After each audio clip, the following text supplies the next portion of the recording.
Students at St. Thomas University are making their mark in the fight against sexual assault.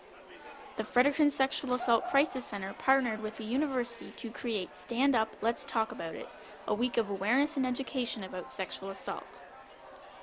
Students kicked off the week by placing their feet in paint and stomping on a poster as a way of standing up against sexual assault. Lindsay Kavanaugh, a St. Thomas student and volunteer at the Crisis Center, organized the event to raise awareness for the center and to educate students about sexual assault. She says very few students are aware of the work the center does, and she hopes a week of awareness will bring more volunteers and supporters through its doors. Kavanaugh organized a games night to bring women together to talk about sexual assault and clear up some of the myths, risks, and facts surrounding it. Most rapes are not committed by strangers. So do you want an X or no? An X. Where would you like to put it?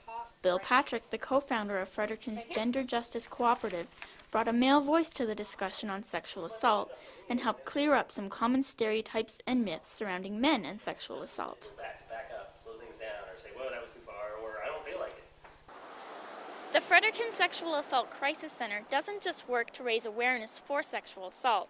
In fact, the very heart of the center is its 24-hour crisis hotline, which is run on a completely volunteer basis. For volunteers like Lindsay Kavanaugh, the center isn't just about fun and games.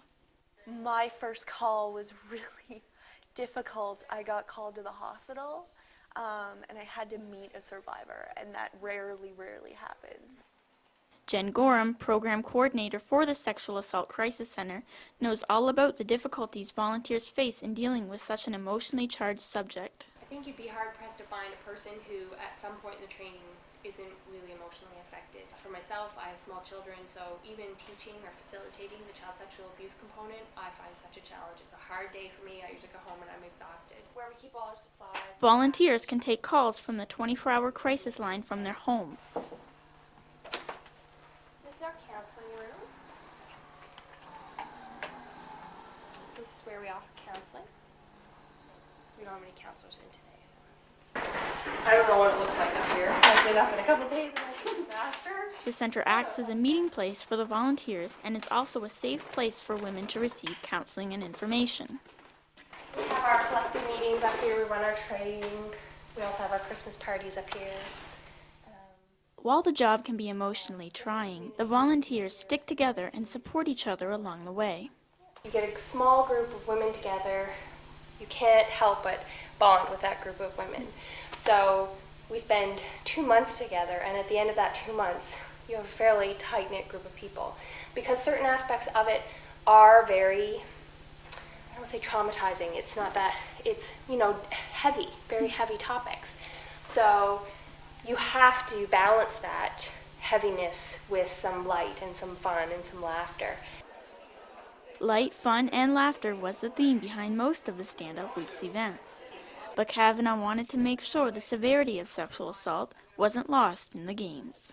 I think it's great that women acknowledge that they need someone, and I think that's great, and they have the strength to call us. That takes a lot.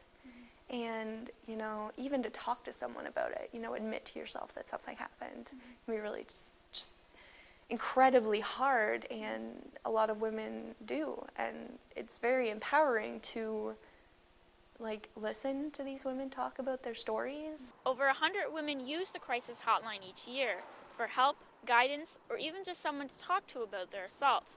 Without the hard work of the volunteers who run the crisis hotline, it's difficult to tell where these women would turn. For Stu Journalism, this is Jillian Watts in Fredericton.